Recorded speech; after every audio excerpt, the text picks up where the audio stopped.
Hello everyone. Today I'm going to show you some otherworld or Isekai anime released in the month of October 2023. So let's start the video without any delay.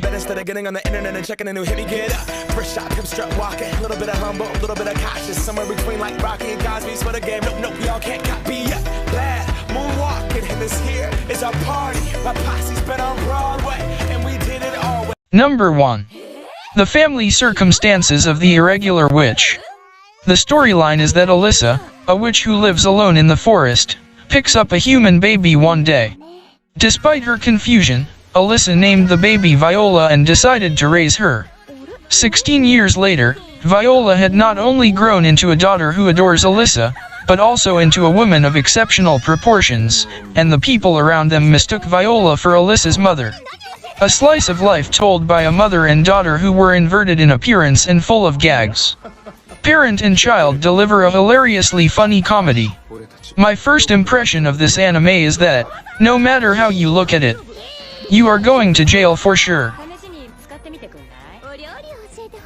Number 2. Berserk of Gluttony. The storyline is that Fate Barbatos is no stranger to feeling powerless because of being born with the magical ability of gluttony, which always leaves him unsatisfied. He has faced constant ridicule and rejection in life due to this.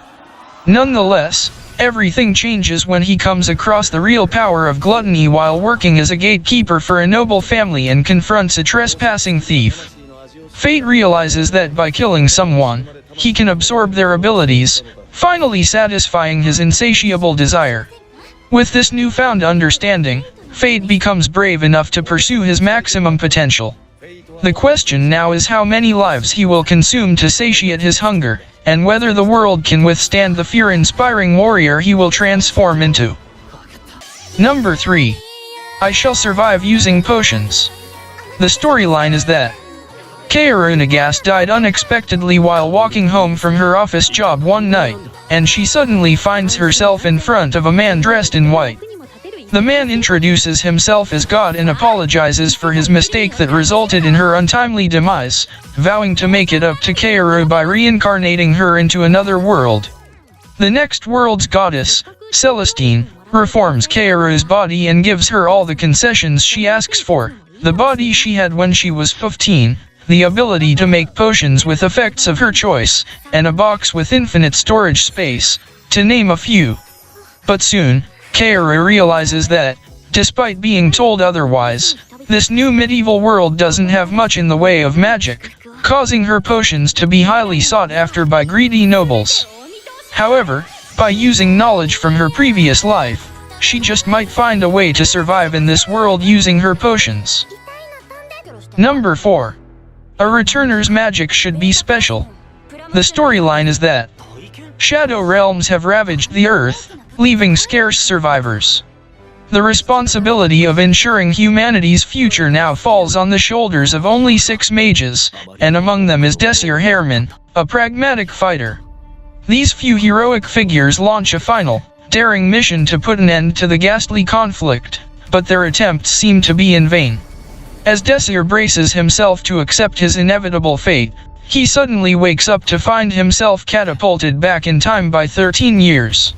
With a second chance at hand, Desir is determined to retrieve his lost loved ones, reconnect with his companions, and ultimately save the world from its misery. At first, storyline seems to be inspired by Tokyo Revengers. Number 5. The Eminence in Shadow Season 2. The storyline is that, for as long as he can remember, Minoru Kagenu has been fixated on becoming as strong as possible, which has led him to undertake all kinds of rigorous training. This wish, however, does not stem from a desire to be recognized by others. Rather, Minoru does everything he can to blend in with the crowd. So, while pretending to be a completely average student during the day, he arms himself with a crowbar and ruthlessly thrashes local biker gangs at night. Yet when Minoru finds himself in a truck accident, his ambitions seemingly come to a sudden end. In his final moments, he laments his powerlessness. No matter how much he trained, there was nothing he could do to overcome his human limitations. But instead of dying, Minoru reawakens as Sid, the second child of the noble Kajuna family, in another world, one where magic is commonplace. With the power he so desired finally within his grasp, he dons the moniker Shadow and establishes Shadow Garden, a group whose sole purpose is to combat the enigmatic cult of Diablos, an organization born from Sid's imagination. However, as Shadow Garden grows in both membership and influence, it becomes increasingly apparent that the cult of Diablos is not as fictional as Sid had intended. In Season 2, everything has been going according to plan, but the hour of awakening draws near. Sid Kajino and Shadow Garden investigate the lawless city, a cesspool where the red moon hangs low in the sky and 3 powerful monarchs rule the streets. The true draw for Sid, however, is one who can draw blood, the Blood Queen, a vampire who has slumbered in her coffin for eons.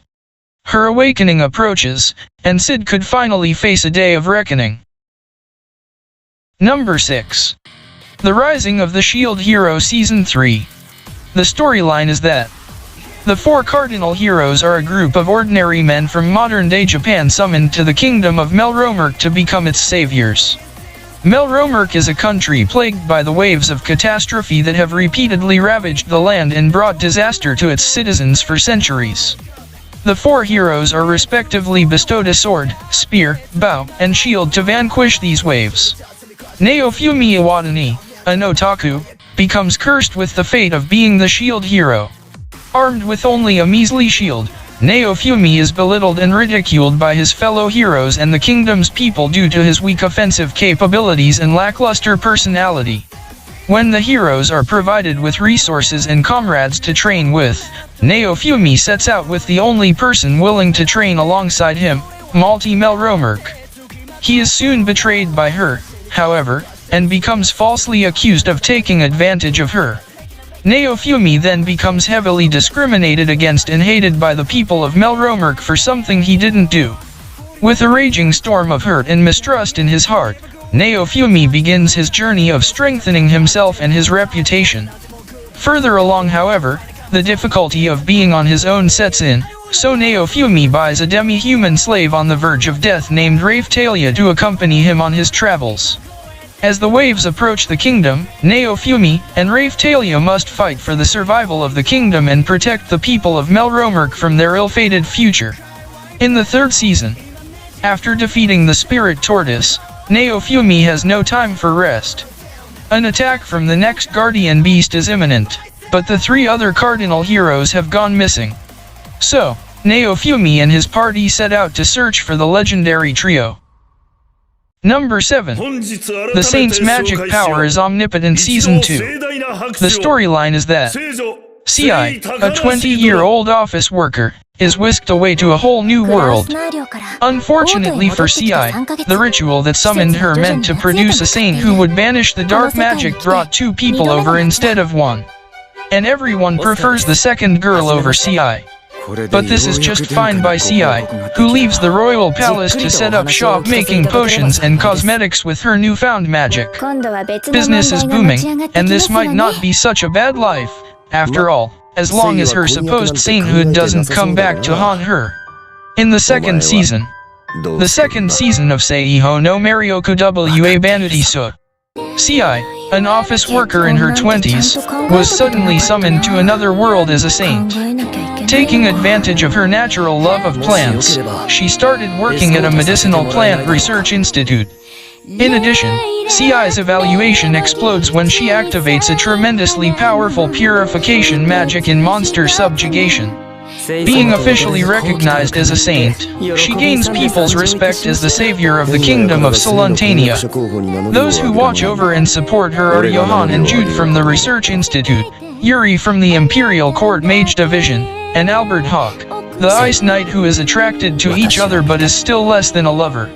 Even after becoming the most important person in the kingdom, Ci remains obsessed with research, but her relationship with Albert gradually deepens, and there is a new development in their love story. Number 8. The Demon Sword Master of Excalibur Academy. The storyline is that, awakening from magical stasis after 1,000 years, the Dark Lord Leonis suddenly finds himself in the body of a 10-year-old boy. He quickly meets Ryslia, a girl confronting the voids, creatures that have nearly exterminated humanity. Determined to uncover the mysteries of this strange new era, Leonis enrolls in Excalibur Academy, a school that trains students to fight back against these enigmatic monsters. Could the voids hold some connection to Leonis's past? Number 9. Shangri-La Frontier. The storyline is that second-year high school student Rakura Hizotome is interested in one thing only, finding shitty games and beating the crap out of them. His gaming skills are second to none, and no game is too bad for him to enjoy.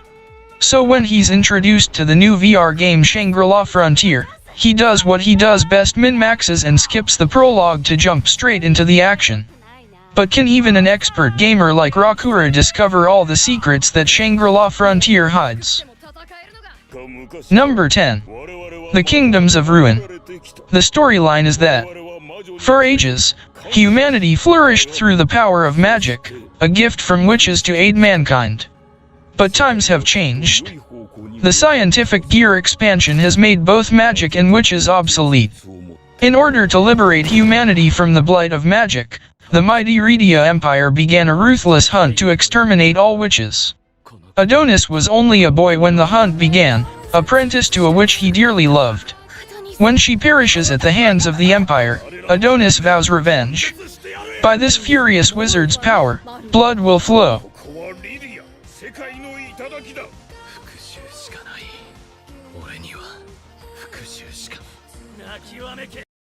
For next video, it would be helpful if viewers can recommend a topic, like top 10 Isekai, or top 10 rom-com anime. 一人残らずこの地上から消してやるよ。ゲストも